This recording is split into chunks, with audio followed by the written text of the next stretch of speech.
Dinarayo sa isang mall sa Cebu City ang isang vintage shop na may collection ng imahe ng Senyor Santo Niño. Ang mga lumang imahen ay simbolo ng pananampalataya. Si Jessie Atienza sa detalye. Rise and shine, Jessie. Ramdam na ang kapistahan ng sinulog sa Cebu City. Dumadagundong na ang ingay ng banda maging sa loob ng mall. Sasalubong sa mall goers ang iba't ibang koleksyon ng imahen ni Senyor Santo Niño. Agaw eksena ang higanting imahen na may taas na higit 6 na talampakan. Pagmamay-ari ang imahen ng deboto na si Jaime na nagmula pa sa Malabon. Siya na ang ika-5 henerasyon ng kanilang pamilya na nangangalaga sa imahen. Actually, first my mother. They migrated already in America.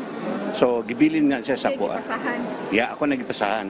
From Malabon, and then transport to Cebu, which is I'm from Cebu. Naging sandalan niya ang Senyor Santo Niño sa pinagdaanang pagsubok sa buhay. Not always maayo ang atong kaimtang, but naagi trials yun. No? Pero ang trials, di mo na niya ihatag kung di ni mo kuhan. I-trial mo, galing trials, tanaw niya og mo, asa ka kutob. So, with the hope and faith niya, dito gid ako gikuha ang ako ang strength sa iya. Isa lang si Jaime sa mga kolektor ng lumang imahe ng Senyor Santo Niño na lumahok sa devotional display. Family owned, ha? Yeah. These are heirlooms. These are not newly bought. These are really kanang dibutuhan good.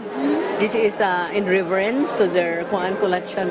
We started at a very small area at the second level and then eventually at the ground floor, and then now we have up to more than 50 collections for the Santo Niño display, devotional display. So it's parang it's already the mall's panata as well for Sinulog. Ito na ang ika-26 na taon ng Santo Niño Devotional Display. Bukas ang exhibit sa publiko hanggang sa ika-16 ng Enero.